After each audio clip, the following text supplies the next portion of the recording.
there, Sandra here from Createinspain, and today I'm doing a little bit of colouring, certainly of the background at the moment of this image. I stamped it, I masked, and I stamped some more, and then I made the mistake of going in with a pen and doing a little bit of extra doodling on it. The mistake was that I didn't take too much notice of the thickness of the pen, and the lines were too heavy, so I had to then go over all my stamped images and make those lines heavier in order to fit in. Otherwise this wouldn't have been quite so obvious. On the other hand, for demonstration purposes, this may not be a bad idea. So I'm using my Chromatech water brush pens, and I have to confess, I really do like them. This is a warm grey, and I've got some blue which I might add for shadows as well, or I might change it to a different colour, I'm not sure. But just going in lightly, not really taking too much care on this because I want there to be variation in the colour and not completely solid.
There's something else in my life that I really can't do an awful lot about.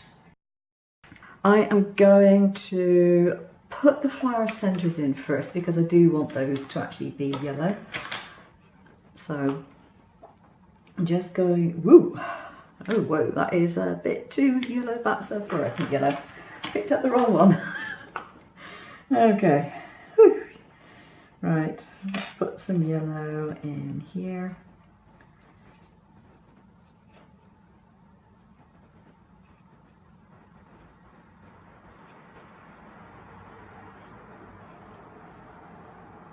Like that. I'm going to add another bit of colour over the top. I'm going to add a different yellow.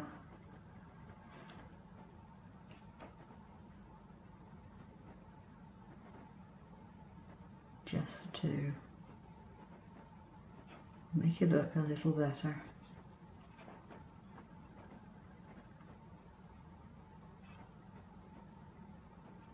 There we are. That will do fine. Now, when it comes to the actual flowers, you can be as subtle or not as you like. And what I'm doing is putting streaks of colour going from the outside to the inside. But as you notice, I haven't done it on all the petals. So what I'm going to do is see if I can zoom in a bit here. Make sure I got that focused. There we go, that's better. So I've not got it on all the petals. And then I take my corresponding colour and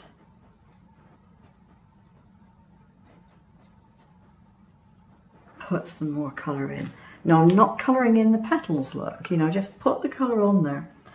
Then I take my wet brush, and I've got a very wet brush at the moment. Probably a little too wet, in fact, because I've got some yellow going down into there. And what I'm doing is wetting the whole petal and letting the colour spread as it wants to. No rhyme or reason to this whatsoever, it's just spreading. There we go, and you get a very subtle effect. Now, if you're going to do that and make it quite wet, make sure that the next flower you do isn't next to it, because if I was to go ahead and do one absolutely next to it, the chances are I'd end up with the colours bleeding into one another, and I don't want that. So I'm going to go in now with my next flower. Oops, you can't see it, sorry about that. And this one, I'm putting the paler colour towards the centre. And I'm going to put the darker colour towards the outside. But I'm not doing all the petals, look, just some of them. There we are. And I've got a wet brush, but it's not as wet as it was the last time. And I'm just going over the ones where I have a lot of paint, and then I'm using the paint that's left on the brush to do the next one. So this will make it that the petals are alternately stronger and weaker in colour, depending on whether they had the paint put on them or whether they were the empty ones. But again, it's a way of varying the colour without thinking about it too much, and without being too ritualistic in applying colour to the outside edge and then letting it go to the centre, and all those sorts of things. There's a mix of colours on here, some variety of shading, and it looks very pretty. So that's how that is done. And I'm going to get some other colours out for the other flowers. I don't want them the same colour. I will go for a pink and a mauve. So play with this sort of flower. You know, you can do it in a natural solid colour if you want, or you can do what I'm doing here. just mixing it up a bit. Now if you go from the purple to the pink, you'll get a darker effect than you would if you went from the pink outwards to the purple. And if you do it with a very dry brush, you'll just sort of get a very loose, more obviously hard-edged look than you would if you went in with more water. So at the moment I've got barely any water on my brush whatsoever, and it is retaining that kind of sketchy look to it, more so than these do. But it's a case of choice. You know, you can do it either way, and it just depends on which one you like more. I've actually just noticed I've missed a tiny bit of grey in here, so I'm going to put that in before I completely forget it. And there we go. So that's the way of doing the flowers, and you end up with a nice, easy routine to do. I have been diagnosed with colon cancer, and I'm not doing this for sympathy. I am mentioning this because I want to try and avoid other people from getting a far worse situation than mine. I am lucky. My cancer has been found early. It hasn't spread. I will need surgery to remove it. That isn't going to be pleasant by any stretch of the imagination, but it's one of those things. But my chances of a full recovery are very good indeed. Now, the reason I found out that I even have a problem is because we got sent the annual, what we like to call the poop test, for lack of a better word. And it goes away, you forget about it for a while, and then you usually get a letter back saying, yeah, everything's fine, we'll contact you again, you know, when it's time to have the next one. Unfortunately, that's not what happened when I had mine. I had a phone call requesting that I go see my doctor. I went to see the doctor and I was told there was a blood in my stool and that I needed to have a colonoscopy. And I thought, whoa, immediately, you know, have a colonoscopy? Whoa, whoa, whoa, whoa, whoa, maybe there's a mistake. So I did ask the doctor, I said, just on the off chance that it was a fluke, can I have another test? So they said, yeah, by all means. And they gave me another test kit, which involved 3 different samples on 3 different days within a week. And I really did expect that it would most likely come back negative. It didn't. So I'm afraid that was it. I was headed for a colonoscopy. And if there's any test which is almost guaranteed to fill most people with absolute dread, that is one of them. It may not be the only one, but it's definitely one of them. And I've had them before.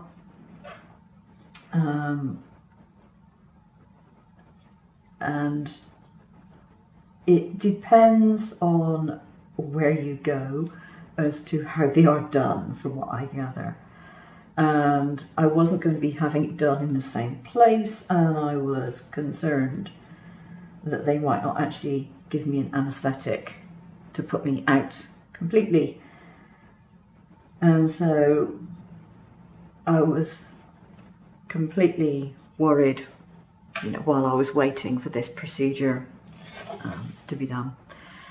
The prep for a colonoscopy is absolutely yuck.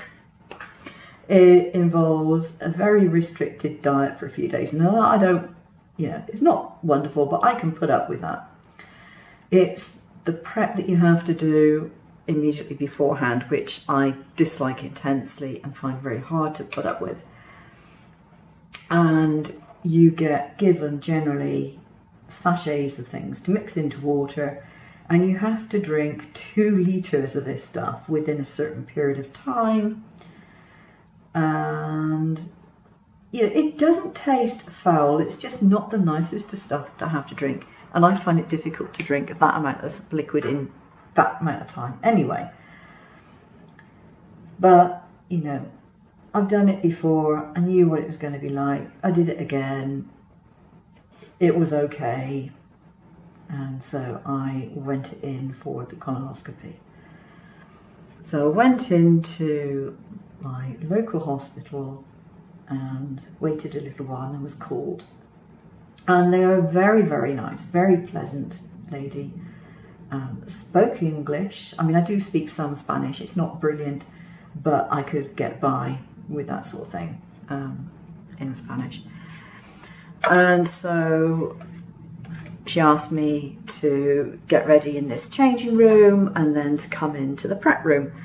And I was quite surprised because I went in there, I wore a loose dress, didn't put underwear, apart from a pair of knickers on, I didn't put any underwear underneath because I figured the least time I've got to spend in here, the better. And so I went in, she said, oh, you don't have to take your dress off as long as it can be bunched around your waist, that's fine. Just take your panties off and, you know, come on in. And she gave me a modesty towel. So I got on the trolley, put the towel over myself and things. And she was explaining what was going to happen, and the anaesthetist was going to come in, and basically I knew nothing about it. And I came to, my husband was shown into the room just to show I was still surviving, taken off to a recovery room where they said, you know, you can get dressed. And I'm thinking, I expected to have to go back into the same changing room, so my knickers had been left in the changing room. I was very lucky they had realised this and they had put them on the back of the trolley for me to get at.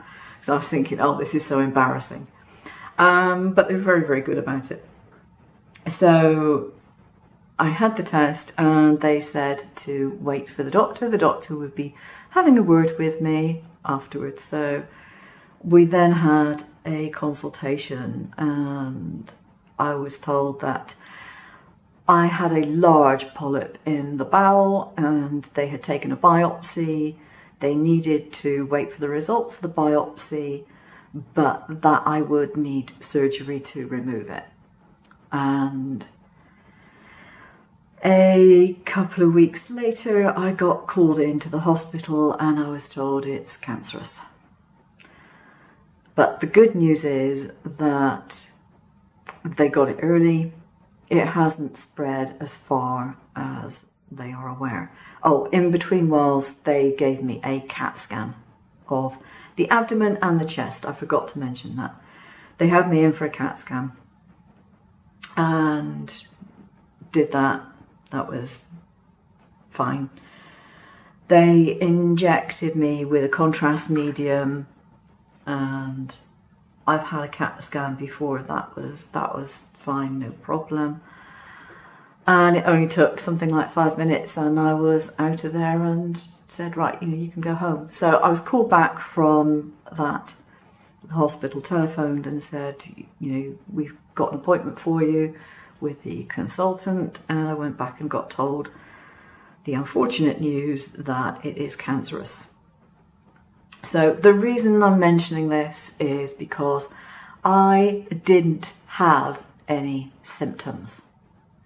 Okay, I had no idea there was anything wrong. I couldn't see blood in my stool. I wasn't getting tummy cramps. I've always had a touch of irritable bowel and I hadn't noticed that being any worse than it is normally.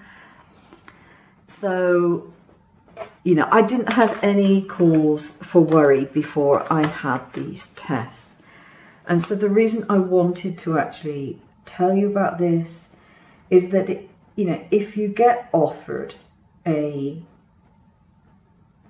test, a diagnostic test, the poop test, whatever, you know, go for it, even if you don't think that you've got a problem, because I didn't think I had a problem. All the time that I was waiting for these results, until they said, we want you to come in for a CAT scan, up until that point, I was sure that my test results were going to come back negative, that I might have had a polyp, they might have removed the polyp while they did the colonoscopy, but nothing else would be found.